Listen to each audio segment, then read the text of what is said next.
नमस्कार, आप देख रहे हैं एमडी न्यूज और मैं हूं आपके साथ प्रियव्रत दीक्षित। तो इस वक्त के ये बुलेटिन में आप सभी का स्वागत है। तो इसी बीच मुख्यमंत्री शिवराज सिंह चौहान क्या कुछ कह रहे हैं, सुनवाते हैं। कि कोविड अब पूरी तरह से कंट्रोल में है, नियंत्रण में है और मैंने सारे प्रतिबंध हटा दिए। इस बार होली भी जम के मनाओ, बहुत दिन से नहीं खेली, 2 साल हो गए। सूखी सूखी होली खेले नहीं पाए, मुंह में मसूका लगा और घर पे बैठ मसूका समझ गए नहीं, लगा लगा के परेशान हो गए। इसका मतलब ये नहीं कि लगाए नहीं, थोड़ी सावधानी जरूर रखना। लेकिन अब होली मनाओ, रंग पंचमी मनाओ, भगौरिया मनाओ, शिवरात्रि मनाओ, भगवान शंकर की बारात निकालो, बस सावधानी जरूर। तो वहीं उज्जैन, रूस और यूक्रेन के बीच जारी विवाद के बीच जंग छिड़ जाने से बहुत ही हालात खराब हो गए हैं और उज्जैन में करीब 15 से अधिक मेडिकल की पढ़ाई करने के छात्र वहां फंसे हुए हैं। अब यूक्रेन के अलग अलग शहरों में फंसे उज्जैन के छात्रों को डर सता रहा है कि दोनों देशों के बीच जंग का खामियाजा उन्हें ना भुगतना पड़े। रूस और यूक्रेन में युद्ध के चलते उज्जैन में इन सभी छात्रों के परिजन बेहद चिंतित हैं और पीएम मोदी सहित सीएम शिवराज सिंह चौहान से अपने बच्चों को लाने की गुहार लगा रहे हैं।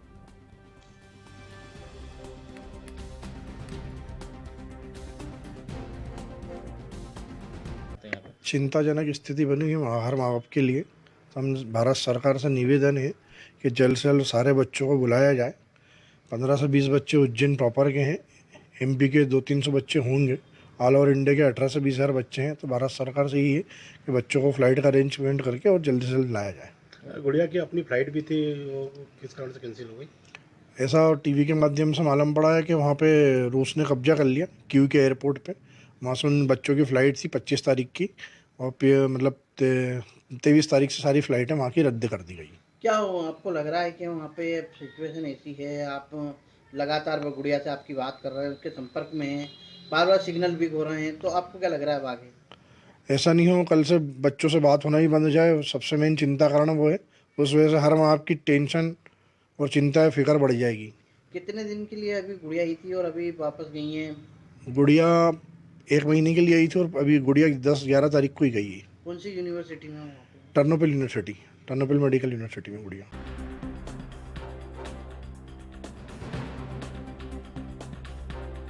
हालात बेहद ही खराब हैं। यूक्रेन और रूस के बीच जिस तरीके से जंग चल रही है उसमें जो भारत के छात्र वहां पर मेडिकल की पढ़ाई कर रहे हैं, कहीं उनको ये खामियाजा इस लड़ाई का ना भुगतना पड़े, तो इसको लेकर भी लगातार सरकार चिंतित है। तो वहीं आपको बता दें कि घर वालों से जब बातचीत हुई है छात्रों की, तो उन्होंने कहा कि यह स्थिति बेहद ही भयावह है और तो कहीं ना कहीं अब शिवराज सरकार से भी अभिभावक गुहार लगा रहे हैं, साथ ही पीएम मोदी से भी गुहार लगाते हुए नजर आ रहे हैं।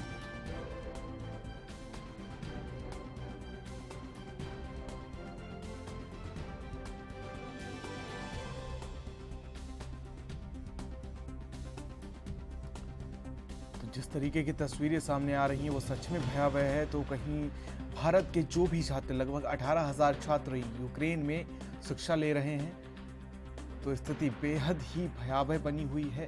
छात्रों के ऊपर हर समय खतरा ही मंडरा रहा है। लेकिन जिस तरीके से वीडियो कॉल के जरिए बातचीत हो रही है, तो कहीं ना कहीं जो डर है वो थोड़ा दूर होता नजर आ रहा है। हालांकि भारत सरकार लगातार प्रयासरत है सभी छात्रों को वापस लाने के लिए।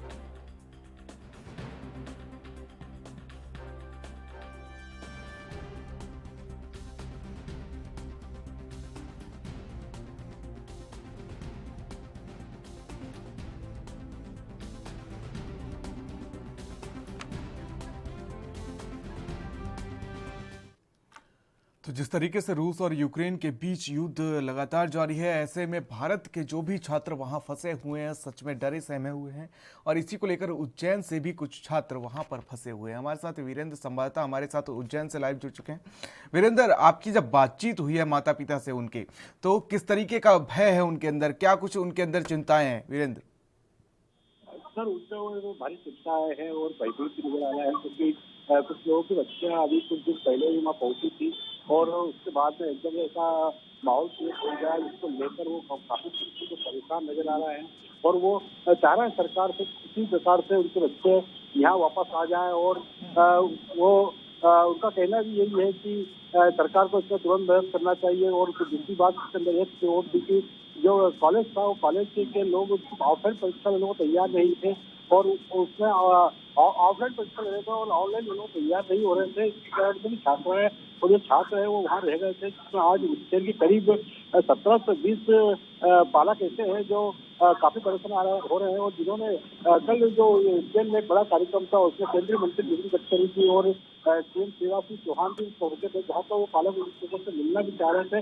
लेकिन उनसे उनकी बात नहीं हो पाई क्योंकि प्रोटोकॉल के तहत ये प्रोग्राम पहले से तय नहीं था। लेकिन उन्होंने उसके बाद भी वहाँ तक अपनी बात पहुँचाई है कि कैसे भी करके हमारी बात वहाँ तक पहुँच जाए। उसको लेकर जो वहाँ से यूक्रेन में जो बच्चे हैं वो लोग भी लगातार वीडियो से परिवार से संपर्क में बैठे हुए हैं और वहाँ से जो एक एक बात बताई जा रही है इस सरकार से लेकर उनको बताया जा रहा है कि वहाँ पे बिजली व्यवस्था बंद होने की कगार पर खड़े हैं और उसके बाद इंटरनेट भी बंद हो सकता है और खाने पीने को लेकर उन्हें कई घंटे लाइन में लगना पड़ रहा है। उसके बाद में उन्हें वो खाने की सारी चीजें प्राप्त हो पा रही है। वहीं उन्हें बता दें कि जो पैसे का ट्रांजेक्शन है वो ट्रांजेक्शन भी किस बैंकों में हो पा रहा है और कुछ बैंकों में नहीं हो पा रहा, उसको भी लेकर वो काफी परेशान और चिंतित चल रहे हैं। दूसरी बात ये है कि जब तक ये सब चीजें हैं जिस प्रकार से वहाँ खबरें आ रही है कि इंटरनेट बन सकता है, बातचीत बंद हो सकती है, इसको लेकर भी परेशानी की ऐसा ना हो कि कुछ देर में ही बंद हो जाए और बातचीत ना हो पाए। और उसको लेके भी जो पालक है परिवार के जन है, पिता है माता है, उन लोगों को कहीं ना कहीं ये डर बता रहा है कि जल्दी से जल्दी अगर वो यहाँ आ जाए तो उनके लिए राहत भरी खबर होगी। लेकिन उज्जैन में कुछ ऐसे छात्र छात्राएं भी हैं या जो लोग पहले कुछ दिन पहले आ चुके हैं, उन्होंने जो वहाँ की जो कंडीशंस बताई है या वहाँ के जो वहाँ पर जिस प्रकार से भी सारी चीजें चल रही है उसको लेकर उन्होंने जो बताया है उससे भी वो लोग भयभीत तो चिंतित नजर आ रहे हैं। जी बिल्कुल वीरेंद्र, आप नजर बनाए रखिएगा, तमाम अपडेट्स और जानकारी हम आपसे लेते रहेंगे। फिलहाल अभी के लिए इतना ही। तमाम अपडेट्स और जानकारी के लिए फिलहाल आपका बहुत बहुत शुक्रिया। तो मुख्यमंत्री भूपेश बघेल संक्षिप्त प्रसार पर आज दोपहर बिलासपुर पहुंचे और इस दौरान उन्होंने 107 करोड़ रुपए की लागत से बने 1620 मीटर लंबे तिफा फ्लाईओवर का लोकार्पण किया और इसके बाद मुख्यमंत्री ने प्रेस वार्ता की। उन्होंने कहा कि जो छात्र यूक्रेन में फंसे हुए हैं वे जल्द ही देश सकुशल वापस आएंगे। वहीं उन्होंने 5 राज्यों में होने वाले विधानसभा चुनाव को लेकर बीजेपी पर कड़ा प्रहार किया। उन्होंने कहा कि बीजेपी का सुपड़ा इस बार 5 राज्यों में साफ हो जाएगा और कांग्रेस उत्तराखंड समेत कई राज्यों में सरकार बनाएगी। विभिन्न निर्माण कार्य के लोकार्पण और भूमि पूजन का कार्यक्रम है जिसमें सम्मिलित होने के लिए नगरीय प्रशासन मंत्री जी भी जा रहे हैं, गृह मंत्री भी जा रहे हैं। देखिए, सबसे पहली बात तो ये है कि हमारे बच्चे वहाँ फंसे हुए हैं और उसके लिए हमने नोडल अधिकारी नियुक्त किया है। लेकिन भारत सरकार की ओर से जैसे ही प्लेन की व्यवस्था होती है या कूटनीतिक जिस प्रकार से चर्चा होती है या पड़ोसी देशों में जाने की कहीं व्यवस्था हो तो वहाँ से भी लाना पहले हमारे लिए प्राथमिकता है हमारे बच्चों को। दूसरी बात यह है कि अर्थव्यवस्था पे निश्चित रूप से आपने देखा होगा किस प्रकार से जो शेयर मार्केट है वो धड़ाम से गिरा है। तो कहीं 2 देशों के बीच में युद्ध होता है तो पूरी दुनिया में उसका प्रभाव पड़ता है, तो निश्चित रूप से यहाँ भी उसका प्रभाव देखने को मिलेगा। और अभी तब ये है कि ये 7 मार्च निपटने दीजिए चुनाव, सबसे पहले तो डीजल और पेट्रोल के भाव में वृद्धि होगी, रसोई गैस में वृद्धि होगी।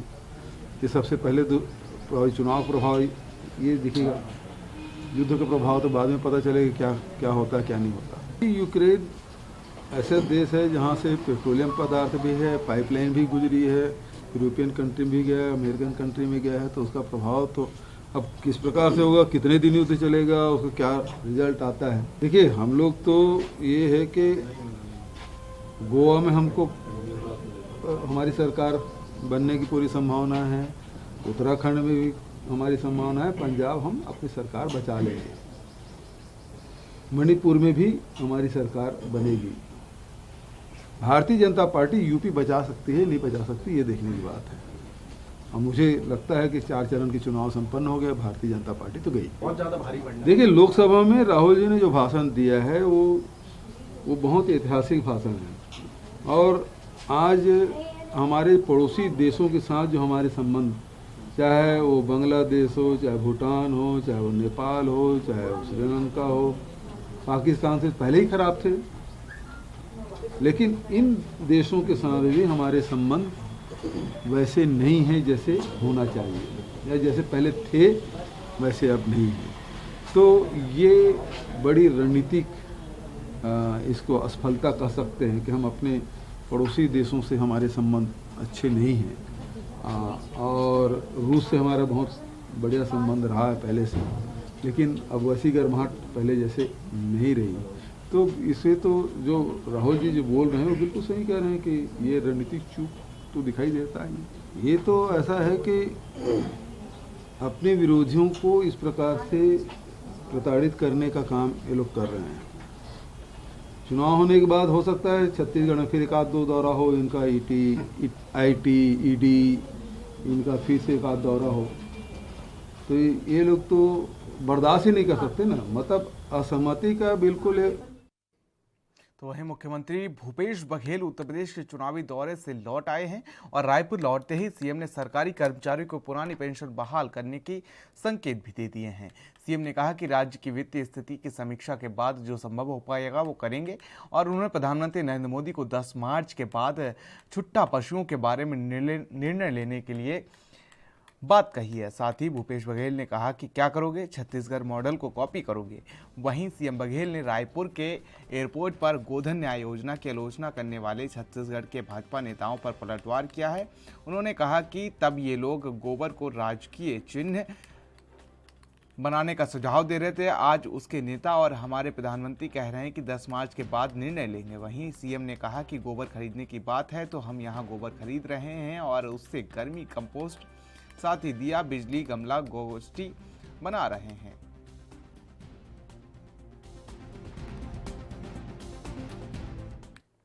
तो वहीं मध्य प्रदेश के शहडोल में जिला स्तरीय और साथ ही राज्य स्तरीय रोजगार दिवस कार्यक्रम का आयोजन किया गया और कार्यक्रम में सीएम शिवराज सिंह चौहान मौजूद रहे। तो वहीं आपको बता दें कि इस दौरान सीएम शिवराज सिंह चौहान ने कार्यक्रम में शिरकत करके बड़ी योजनाओं की सौगात दी है। सीएम शिवराज सिंह चौहान ने कन्या पूजन करके और दीप प्रज्वलित कर कार्यक्रम की शुरुआत की है। तो वहीं कई विकास कार्यों का लोकार्पण और शिलान्यास किया है। साथ ही प्रदेशव्यापी रोजगार दिवस के शहडोल में आयोजित मुख्य कार्यक्रम में स्वयं सहायता समूह द्वारा उत्पादित सामग्रियों की प्रदर्शनी का अवलोकन भी किया है।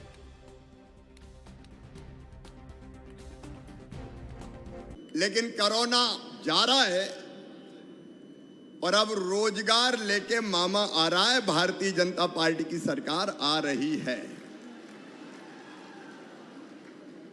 और यह कार्यक्रम केवल शहडोल में नहीं है। शहडोल में मैं हूं, मेरे साथी हैं, लेकिन सभी 52 जिलों में आज ये रोजगार दिवस मनाया जा रहा है। और आज अकेले एक दिन में 5 लाख से ज्यादा लोगों को रोजगार के लिए कोई ना कोई योजना के अंतर्गत लोन दिया जा रहा है ताकि वो अपना काम धंधा शुरू कर सकें। प्रधानमंत्री श्रीमान नरेंद्र मोदी जी के नेतृत्व में एक तरफ भारतीय जनता पार्टी की सरकार देश का चौतरफा विकास कर रही है। वैभवशाली, गौरवशाली, संपन्न और समृद्ध भारत का निर्माण हो रहा है। चारों तरफ आप देखें सड़कों का जाल बिछ रहा है। एक जमाना था जब दूसरी सरकारें होती थी तो गड्ढों में सड़क है कि सड़क में गड्ढा के गड्ढम गड्ढा यही पता नहीं चलता था। लेकिन आज जगह जगह आप देख रहे हैं शानदार सीमेंट कंक्रीट की सड़कें बनाई जा रही है। सड़कों का जाल, बिजली की बेहतर व्यवस्था, पानी का प्रबंध। आज शहडोल को ही हम देख लें, जब पहले कांग्रेस की सरकार थी तब शहडोल क्या था और आज ये विराट नगरी शहडोल क्या है। शहडोल वालों ईमानदारी से बताना, अगर हम मेडिकल कॉलेज ना होता तो क्या शहडोल कोरोना का मुकाबला कर पाता? अरे जोर से बताओ, कर पाता क्या? नहीं कर पाते। हमारे कमिश्नर, कलेक्टर, सारे अधिकारी बैठे। ये शहडोल का मेडिकल कॉलेज था जिसने जनता को रीवा नहीं जाने दिया, जबलपुर नहीं जाने दिया। हमने भरसक कोशिश की कि लोगों का बेहतर इलाज हो जाए। प्रधानमंत्री जी ने कोविड का टीका हमको दिया, वैक्सीन, और युद्ध स्तर पर हमने वैक्सीन लगा के आज मैं प्रदेश को कह सकता हूं कि कोविड अब पूरी तरह से कंट्रोल में है, नियंत्रण में है, और मैंने सारे प्रतिबंध हटा दिए। इस बार होली भी जम के मनाओ, बहुत दिन से नहीं खेली, 2 साल हो गए। सूखी सूखी होली खेले नहीं पाए। मुंह में मसूका लगा और घर पे बैठे मसूका समझ गए नहीं, लगा लगा के परेशान हो गए। इसका मतलब ये नहीं कि लगाए नहीं, थोड़ी सावधानी जरूर रखना। लेकिन अब होली मनाओ, रंग पंचमी मनाओ, भगौरिया मनाओ, शिवरात्रि मनाओ, भगवान शंकर की बारात निकालो, बस सावधानी जरूर रखना। अब कोविड के संकट से फिलहाल हम मुक्त है। भगवान से यही प्रार्थना है कि ये महा बेकार बीमारी फिर से मत देना। बहुत परेशान कर दिया इसने, कर दिया कि नहीं कर दिया? अरे कर दिया कि नहीं? लेकिन अब इससे मुक्ति दिलाओ भगवान। और इतने कठिन काल में मैं 4थी बार मुख्यमंत्री बन गया। बीच में तो कमलनाथ दादा आ गए थे, विकास ठप हो गया था। तो वहीं आगामी चुनाव से पहले मध्य प्रदेश की शिवराज सरकार का पूरा फोकस योजनाओं पर बना हुआ है। जल जीवन मिशन पर शिवराज सरकार का समावगार काम तेजी से चल रहा है। लोक स्वास्थ्य यांत्रिकी विभाग द्वारा इंदौर, ग्वालियर, चंबल और उज्जैन के बाद सागर संभाग के लिए अब तक 694 करोड़ 59,33,000 रुपए मंजूर कर दिया गया है। बता दें कि विभाग ने कुल 1050 करोड़ 77,04,000 रुपए लागत की 1339 ग्रामीण नल जल प्रदान योजनाओं को स्वीकृत किया है। तो वहीं आपको बता दें कि जल जीवन मिशन में सागर संभाग के 283 गांवों में 100% परिवारों को जल जीवन मिशन में लाभान्वित किया गया है।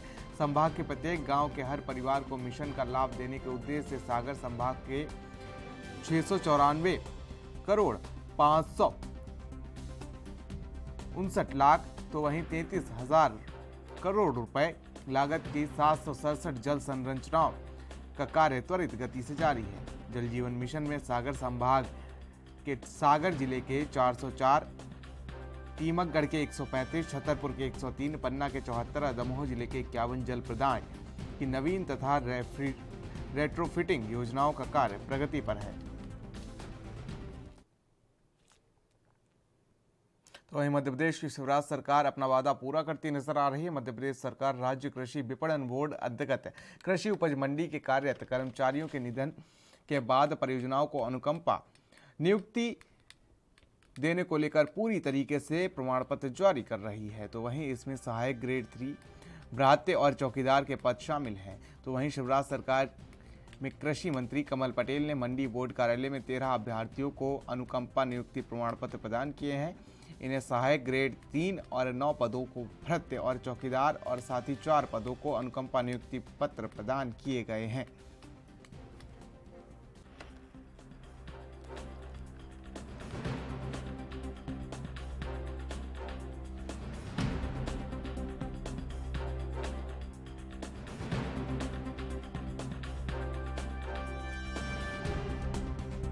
और अब नियुक्ति प्रमाण पत्र प्रदान किए जाएंगे। कई कर्मचारियों को अनुकंपा नियुक्ति देने के लिए मध्य प्रदेश सरकार में कृषि मंत्री कमल पटेल लगातार प्रयासरत हैं और लगातार शिवराज सरकार जिस तरीके से लोगों को, कर्मचारियों को उनके इच्छित स्थान पर अनुकंपा नियुक्ति प्रदान की जा रही है।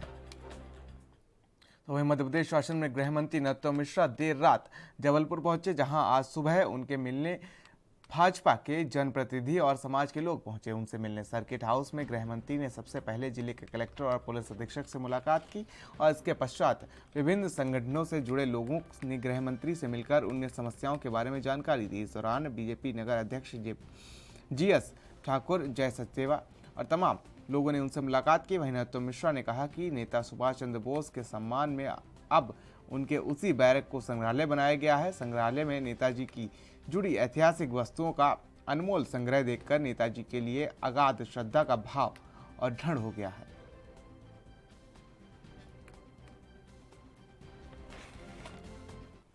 तो वहीं रूस और यूक्रेन में युद्ध के हालात के बीच बड़ी संख्या में भारतीय छात्र वहां फंसे हुए हैं। मध्य प्रदेश के छात्र भी इस समय यूक्रेन में मौजूद हैं। राज्य के गृह विभाग की तरफ से जानकारी दी गई है कि सीएम हेल्पलाइन पर उन्हें फंसे हुए छात्रों की जानकारी प्राप्त हुई है। हेल्पलाइन पर मिली जानकारी के मुताबिक यूक्रेन में मध्य प्रदेश के 27 विद्यार्थी फंसे हुए हैं, जिनमें से 9 मेडिकल शिक्षा और 18 उच्च शिक्षा के हैं। तो वहीं गृह विभाग को मिली जानकारी के मुताबिक यूक्रेन में जारी तनाव के बीच भोपाल के 3, इंदौर के 3 और साथ ही धार के 3, साथ ही रायसेन के 2 और जबलपुर, छिंदवाड़ा, मुरैना, नर्मदापुरम, डिंडोरी, ग्वालियर, टीकमगढ़, छतरपुर, खरगोन, देवास, बड़वानी, सागर, बालाघाट, सीहोर से एक विद्यार्थी यानी कि कुल 27 छात्र छात्राएं वहां फंसे हुए हैं। सरकार की तरफ से कहा गया है कि सभी विद्यार्थी फिलहाल वहां सुरक्षित हैं। उन सभी को यूक्रेन में भारतीय दूतावास के संपर्क में रहने के लिए कहा गया है। मध्य प्रदेश गृह विभाग ने यूक्रेन में फंसे हुए विद्यार्थियों से वहां मौजूद भारतीय दूतावास की एडवाइजरी का पूरी तरीके से पालन करने को कहा गया है। बता दें कि फिलहाल यूक्रेन से हवाई और समुद्री यातायात पूरी तरीके से बंद है। बता दें कि देश के दूसरे राज्यों ने भी यूक्रेन में फंसे अपने छात्रों की मदद के लिए हेल्पलाइन नंबर जारी किया है, जिससे उन्हें सुरक्षित देश वापस लाया जा सके।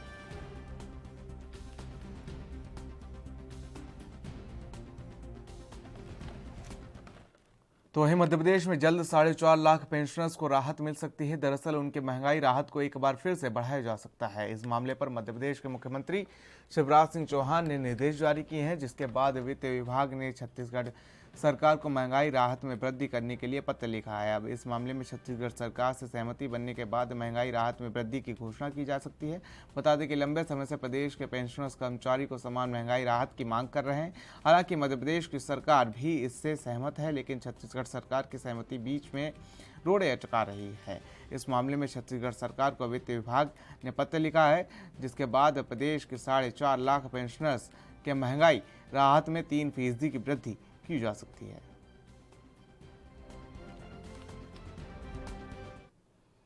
तो खबर रीवा से है, जहां पर जिले में नॉन के बड़ा घोटाला परिवहन घोटाला सामने आया है, जहां नागरिक आपूर्ति निगम और विपणन अधिकारियों ने वर्ष 2019-20 और 2020-21 में गेहूं धान के परिवहन के नाम पर 10 करोड़ रुपए से ज्यादा शासन को क्षति पहुंचाई है।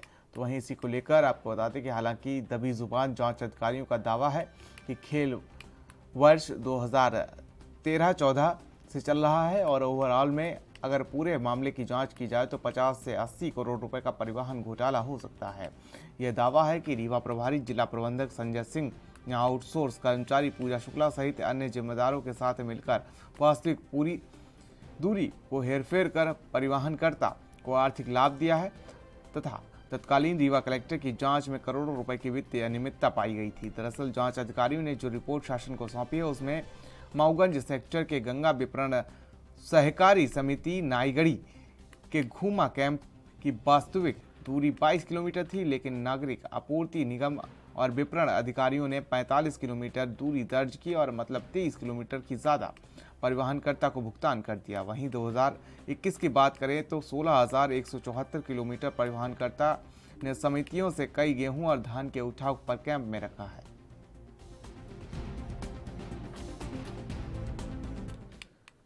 तो वहीं मध्य प्रदेश में प्राथमिक शिक्षक पात्रता शिक्षा के लिए आवेदन करने वालों के लिए जरूरी खबर है।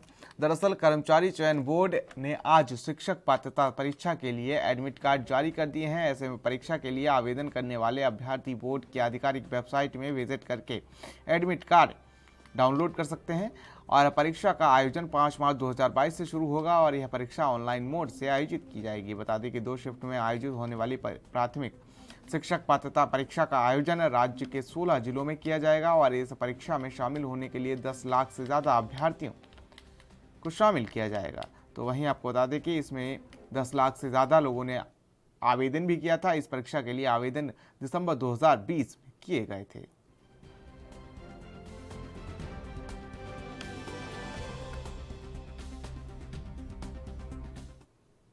तो वहीं यूक्रेन और रूस के बीच युद्ध की शुरुआत हो चुकी है। आपको बता दें कि एमपी के धार में भी एमबीबीएस के छात्र यूक्रेन में फंसे हुए हैं, जिसको भारतीय दूतावास में रखा गया है। साथ ही बताया गया कि उसके साथ और भी भारतीय छात्र दूतावास में रखे गए हैं। वहीं परिजन भारत सरकार से बच्चों को जल्द लाने की मांग कर रहे हैं।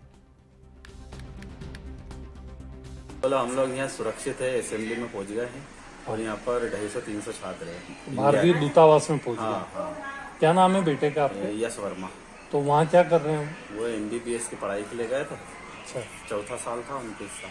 4 साल से 4 वहीं साल हैं। से। अच्छा, इस पूरे मामले के दौरान ये भारतीय विदेश मंत्रालय से आपकी कोई बातचीत हुई है? हमारी इतनी हुई है, बाकी संपर्क सबसे हो चुका उसका। अच्छा लेटर जो दिया था उन्होंने, फॉर्म वो भर के भी दे दिया था उन्होंने हमको। अच्छा, दूतावास में दे रखा। भारत सरकार की ओर से कोई आपकी और कोई पहल आई, कोई भारत खबर? सरकार के उससे तो कोई खबर नहीं। हमने आज करी थी खबर। हाँ, तो हमारे सिस्टर का लड़का अमेरिका में था, तो उन्होंने खबर करी थी, भारत सरकार को भी कर दी और कतार भी करी थी और वहाँ के दूतावास को भी कर दी उन्होंने। अच्छा, तो आप लोगों को क्या लग रहा है ये जो पूरा मामला अभी जो फिलहाल? तो इस बुलेटिन में फिलहाल मेरे साथ इतना ही। देश और दुनिया के अहम खबरों के लिए बने रहिए एनबी न्यूज़ के साथ। नमस्कार।